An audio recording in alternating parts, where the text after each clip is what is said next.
السلام علیکم، بسم اللہ والحمدللہ والصلاۃ والسلام علی رسول اللہ۔ ناظرین و سامعین، ہمارے ہاں ادھر ایک بزرگ ہمارے فوت ہوئے تھے، تو ان کے فوت ہونے کے بعد ان کی قبر پر ان کے جو پیارے رشتہ دار تھے، ان کے پڑھے ہوئے قریبی علم والے لوگ، انہوں نے وہاں پر قرآن خوانی کی اور تقریباً ساری رات وہ قرآن پڑھتے رہے۔ تو ہم سے کسی نے یہ مسئلہ پوچھا تو ہم نے کہا کہ یہ ان کا نیا کام ہے اور انہوں نے قرآن اور سنت کے مطابق کام نہیں کیا، یہ ان کی اپنی طرف سے انہوں نے اضافہ کیا ہے، یہ ان کا عمل قرآن اور سنت کے مطابق نہیں ہے۔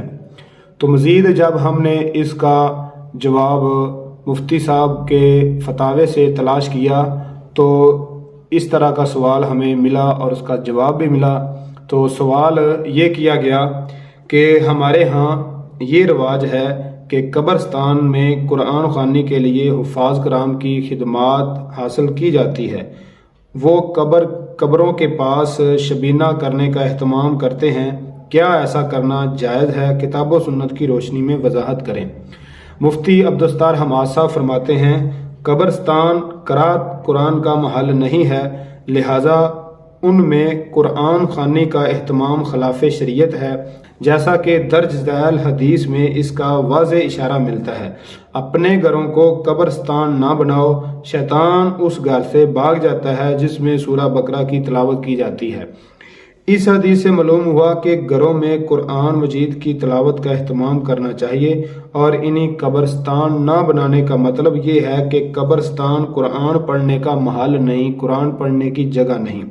حفاظ کرام کو بھی چاہیے کہ وہ ناجائز کام کے لیے اپنی خدمات پیش کرنے سے گریز کیا کریں، واللہ عالم۔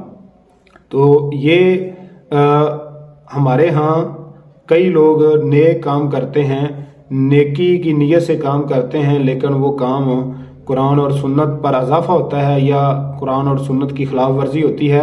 ایسے موقع پر ہمیں قرآن سنت سے رہنمائی ضرور لینی چاہیے، اپنی مرضی کے مطابق کوئی بھی عمل نہیں کرنا چاہیے۔ اللہ تعالی ہمیں قرآن اور سنت کے مطابق زندگی بسر کرنے کی توفیق عطا فرمائے۔ السلام علیکم ورحمۃ اللہ وبرکاتہ۔